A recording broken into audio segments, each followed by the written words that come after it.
Been wanting to do a video for a while. Not been publishing much recently, but I'm hoping to get back into it over the coming weeks and months.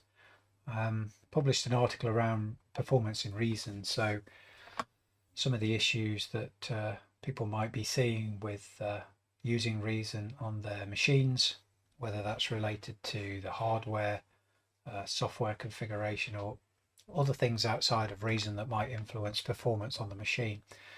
Put together an article on my blog, put a link in the bio to that. I want to just cover a few things and show you where the settings are and some of the things you can try and improve the performance of reason. So if you're interested in that, stay tuned and we'll dive right in. This is great. This is great. This is great. This is great.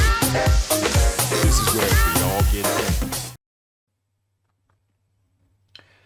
So as I said, I did a blog article about this a few months back. Not really because I suffer too much from performance problems in reason, but I do occasionally. Always try and pinpoint at that time what's actually causing it. So there's two sides to this really. One is hardware side, which obviously is going to be more expensive than maybe some of the things you can tweak on the software side on your setup. But they're also important because you'll see huge performance increases by upgrading some of the things on your laptop. So like I say, this option is going to be expensive because you may have to buy a new laptop, you may not, depends what version of Reason you're running. The version I'm going to show here today is version 12. I've recently upgraded to that. Not really seen any major issues, maybe a few things around application zooming and VSTs, but other than that it's been a pretty seamless upgrade. Most of the devices still function as they did before. So obviously, just talking about hardware first of all, one of the most obvious things is on the laptop is the CPU. The laptop I'm using here is a Lenovo Y500. I've had it for a number of years now, and as I say, going through all the Reason upgrade versions, I've never really had a problem and never really needed to upgrade too much on the machine, certainly around the processor. So this is an i7 that I'm using here, and as I say, it's been perfectly fine with Reason right through all the versions. I can't remember what I started on this. I've used Reason right since the beginning, but probably around 8, 9, 10, 11, right up to 12, not had any issues at all. But obviously if you're going to upgrade the CPU, which is Central Processing Unit, for those that have never heard that acronym before, it's important that you look at that CPU. One of the biggest performance gains I had from an upgrade really to this laptop was going to a solid state drive. So that hands down is the best choice. If you haven't got a solid state drive, I'd certainly invest in one of those. And my advice would be is if you can afford it, go for the larger size, because you start installing Reason, Maschine, Ableton, and any of the other plugins and applications that you use, it soon starts to eat into that, certainly with sample packs, things like that. So solid state drive, it's all about the read and write, how quickly that happens. And you'll notice just a general improvement right across. I'm a Windows user, but certainly from a Windows perspective, boot up time and everything, you'll notice a huge difference there. The other important thing that I've done on this machine as well is upgrade the RAM, so random access memory, that acronym stands for. I've gone up to, I think I originally had 8 when I first bought this. I've gone up to 16 in there. If you can go to 32, even better. That's going to help with everything that you've got loaded on there. So again, RAM, SSD, CPU, some of the things to look out for if you're thinking investing and getting a new machine to run Reason 12. Take a look at those. Obviously, the more cheaper option is from the software side, if you like. So what can I do with the environment that I've got here to help make sure it's as running as smoothly as possible? So the good news is when you run Reason up, it'll detect how many cores you've got in your CPU, and it'll enable something called multi-core audio rendering option. So I've done some other posts on this. Again, I'll put a link down to the bio with some of the experiences I've had with some of these options. you'll see those if you go to Edit and Preferences. There's a section here in Reason around performance, and I have a blog article that covers some of the settings in here. At one time I was playing around with using the hyper-threading audio option here. I was convinced it performed better with it turned on and off, and if you go look at the Reason docs, they'll tell you to try that and see what happens. Since going to 12, I think that got turned on by default, and as I say, I've not really seen any issues with hyper-threading audio rendering, so kind of just left it on. It's not caused me any issues at all there. So again, if you look in the Reason docs, there's a whole section on performance, so it's probably worth you know, trying that out. But one thing it points out in there, which is really interesting, if you do collab with people on your tracks, do think about the person you maybe you're sending a self-contained file or something. Obviously, the more VSTs, the more instruments you're chucking in there, more mixed channels and everything, it's going to have an impact on performance. And that file that you're sharing for collab may not, you know, run as well on other people's machines if they've not got a higher spec laptop as yourself. So that's something to think about there if you're working with other people. So in terms of performance visually, what you can see in Reason, there's a couple of things that you can focus in on in this. And I've got an empty rack here, so not too much going on, but what we'll do is we'll just take a Europa and drop it in here, and we'll just chuck a player on here, maybe a baseline generator to create some sound. So we just run this up, take the stock patch out there. So you can see down the bottom right here, you've got the DSP workload meter down the bottom there. So you can keep an eye on that, make sure that's not hitting that ceiling there, because the more and more things you throw onto here and start playing, it's going to have an impact on the CPU, right? And obviously if the disk overload light comes on, it could mean that you know, mentioned in the intro there about SSD, the read time quicker on SSD. So if that's lighting up, then you know, you may be using lots of samples from the C drive. That may be causing problems when that's lighting up for you. Go for solid state, that's what I'd say there. The other thing you can do inside here, there is a option in options, funnily enough, show CPU load for devices. If you have that enabled, and it gets a tick when it is enabled here, you'll get this little green section pinned to the top right of every device, and this will show how much load on the CPU each of these devices is actually taking. So as we spin these up, you can see here how the CPU usage is rising. Now, we change some of the patches here. Again, this will have an impact. So the patch that you're choosing, depending on all the settings inside the synth, will have an impact on this.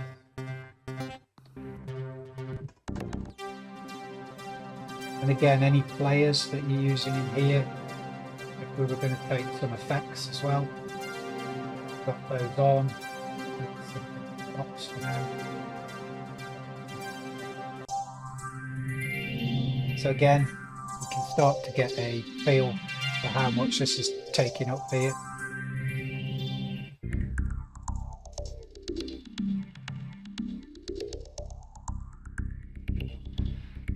So that's one thing to keep your eye on there.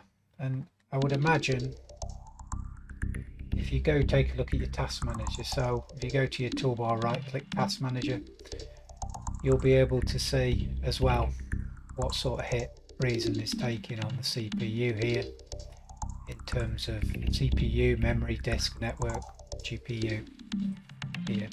So it's worth keeping an eye on that as well. If you're getting issues, there's nothing worse than loading up a track and you start hitting play and you're getting the pop-up that says, you know, performance problems, it can't play it back properly.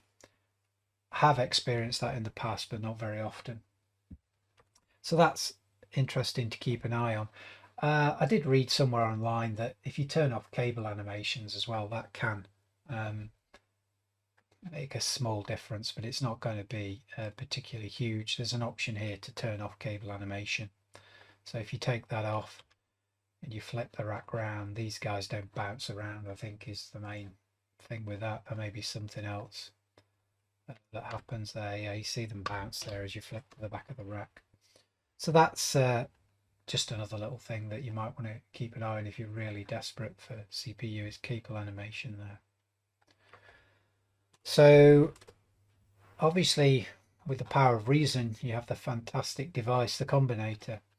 And again, if you're going to use that, then the more and more you stack into that combinator, or the different effects or devices that you're putting on there, the bigger impact it's going to have on the CPU. So if we take a couple of devices here, and we're going to select them both, we're going to combine them into one, you'll find that you've got a mixer here and it patches everything in automatically for you, which is great. You used to have to drop a line mixer in there and mess around with stuff if you know, depending on how many devices you had in there. It takes care of that for you. Then what we're going to do here is just create a matrix off of here just to play this.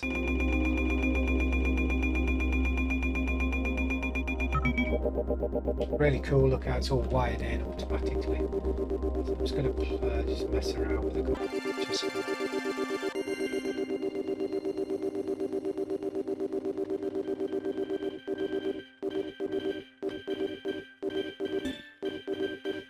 So again, you can see the individual CPU load and then the combinator. So again, if you've got VSTs in here, loads of effects, things going on, you can keep an eye on your CPU there if you get in performance problems, and that helps you identify, you know, if you've got, I don't know, 25 devices in here, you know, without that CPU load, it's going to be difficult to know which one is actually caning your CPU and which one you maybe need to focus on there. You know, you can remove that offending VST. Maybe you could lay that down as a sample and drag it in as a sample if you still want to use that, just to reduce that load, right? If you want to do that. So the other good thing is a lot of the companies now, they will provide demos. So you can get Ableton on a 90-day trial, I think, still as well. And Reason, you can get a trial, not sure of the durations on that. But before you go buy these things, you know, install them, take a look, let's see what's happening with the, you know, the performance. Is it suitable for the laptop, you know, what you're actually doing.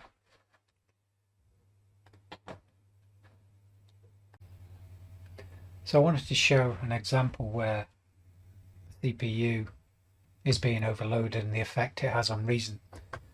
So one of the things that you need to be careful about is having too many copies of Reason open. So this is the session we're just playing around with here.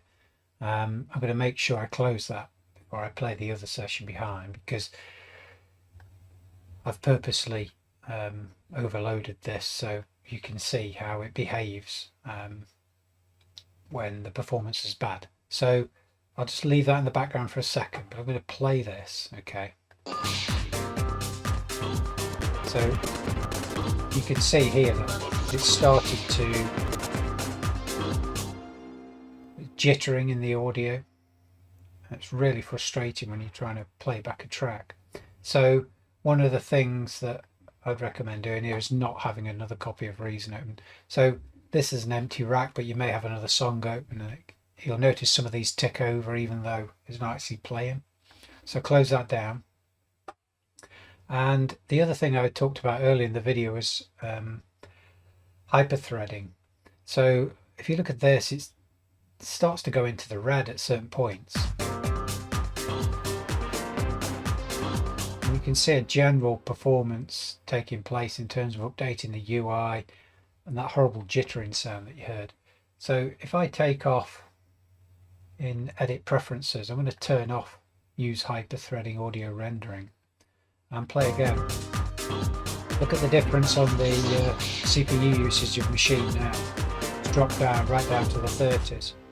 Of course, you know, with this VST at the moment, I'm just using it here for a kick and hi-hats and some claps and snares and things, but I have another video on my channel around getting audio from Maschine into Reason. I'll put a link to that in here, but I would probably drag these over into the secrets and have WAV files once I'm happy and everything's laid down. One downside to that is you'd have to load the Maschine VST and tweak it if you wanted to make a change. So I probably wouldn't do that to near the end. But you'll see if I take this out in its entirety, again, that has a big impact on the performance of Reason and the CPU. So it's worth considering that when you are using VSTs in here. And again, have a play around with that use hyperthreading audio rendering option there, because as you've seen for me, I'm better off with it turned off. So that's another thing to keep an eye out for in terms of performance. The other thing to keep on top of here as well is your audio drivers. Make sure you get them up to date. Patches get released, apply them, update through the versions, just to make sure you've got the latest software version for the hardware that you've purchased. Another thing you can check on as well is the OpenGL drivers installed, and make sure you're using the latest versions of those as well, because this all helps to make sure everything's running as smoothly as possible. The other things is, and apologies for Mac people, but I have a Mac, I'm a Windows user, but it's just keeping an eye on what else is going on your machine, right? Reason obviously is a complicated tool depending on how many devices you root in, effects, everything that you're applying in there.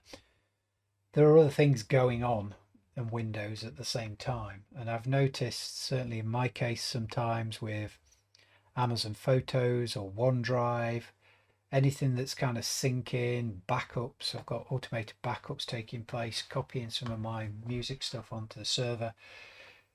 Just make sure those things aren't running. So if you're having a focus session like we are here, just close some of those things down so they don't start using the CPU. Again, right click on the taskbar, look at Task Manager. You'll be able to see what's going on. If something's taking hold of the CPUs, running something, there'll be things like antivirus and things that are going to run, or Windows updates. Just make sure they're not running while you're doing your studio session, because that's going to have an impact on the performance of the machine. And again, you don't want it to interfere with your time while you're building and working on your track. So keep an eye on those things. Antivirus packages as well. There may be certain locations that you want to exclude, but you need to be careful with that. But there are certain folders that you probably don't want it scanning. I kind of left mine as it is, so I wouldn't recommend that. But if you do notice a particular antivirus products interfering with something, you may find some tips online where you can exclude certain locations, maybe to stop it doing a bunch of things while you're trying to work on your tracks. So like I say, it's important that you spend time making sure your setups, all your drivers are up to date, the configuration's as good as it is, because most of the time you want to dive in, you want to start building a track, working on it. Well, just take a bit of time to make sure things are set up right. I've got a few other videos on the channel around organization, which again, the tendency is kick up Reason, start sound designing, working on tracks, whatever you're doing in there. It's worth taking a few hours out occasionally just to build some of your templates, make sure everything's up to date. If you're a native instruments user, you want to make sure that you're running native access, make sure things are up to date. Same with Reason, as soon as there's an update, get it applied, and keep things running as smoothly as possible. So like I said, the more and more things that you pile into here, the harder it's going to hit that CPU. You want to make sure that, as I say, if you have a troublesome device, so let's say this particular sound I was just messing around with here, let's say there was a couple more synths on here, and it was really hammering the CPU, I could always record that down to a sample and then drag that into my sequencer, and then remove this combinator so that it's not hogging the CPU, maybe as much as it maybe necessarily needs to. So I've not seen any major performances with application zoom, so you can, which is good for tutorials like this. You can see if I go into 240, it's still pretty responsive here. There's slight delays when you start moving around here, but nothing too drastic. Everything still appears to respond okay. Obviously looks a lot nicer as well when you're zooming in. Could do with wheel mouse here, control wheel mouse or something. That would be one for the wish list rather than having to go options, application, zoom. Obviously you can zoom right out. That's super small, but if you've got a huge amount of mixed channels, that'd be kind of nice to be able to see the levels and mess around with the effects and compression, side chaining, all that kind of stuff, input gain. You can get more real estate on the screen, but again, it's pretty small. Notice some delays there, like when you're flicking between the two, rack and the mixer, dragging up the sequencers, not too bad. But again, this is an empty track, so if it's loaded up with devices, you may get some slight issues there with performance. But again, like I say, control wheel mouse. If anyone from Reason Studios watches this, would be kind of nice, so that I can zoom in and out easily without having to go to the menu, or a particular keyboard shortcut, control plus minus or something, I don't know, would be kind of nice rather than having the menu options. Probably Reason 13, 14, whichever that might appear in, would be really nice. So again, before you upgrade, if you are thinking of going from, I don't know, Reason 8, 9, 10, 11 up to 12, get the demo, see if it runs on your machine. Don't just jump into the upgrade. Make sure that it runs okay for you. It would be so frustrating, if you upgrade and then you've got to go buy a new laptop or do SSD if you can afford it, and a larger one, because you will fill it. That would be one of the main things I would do. First of all is get an SSD drive and upgrade the memory. But if all else fails, it's new laptops. I'm assuming in a couple of years I'm going to have to start looking for a replacement to my Lenovo Y500. But as I say, at the moment it's holding its own. It seems to be keeping up with the Reason versions. So there is a blog article. I'll put a link to it at the bottom. If you haven't already subscribed to the channel, please subscribe. There'll be some more tips coming further down the line, hoping to blog a few more things out. I'll put the link to the blog and some of previous videos that relate to the hyperthreading stuff, and a couple of the organization videos I've got into this video. So please subscribe if you like the content. Any other tips around performance, please drop them in the comments on the video or comment on the blog post. Always interested in learning how to make this software run as smoothly as possible. But other than that, there's some of the tips that I've got around just keeping Reason ticking over, running as best as it can on the system that you've got. Okay, please subscribe to the channel if you like the content. Yeah.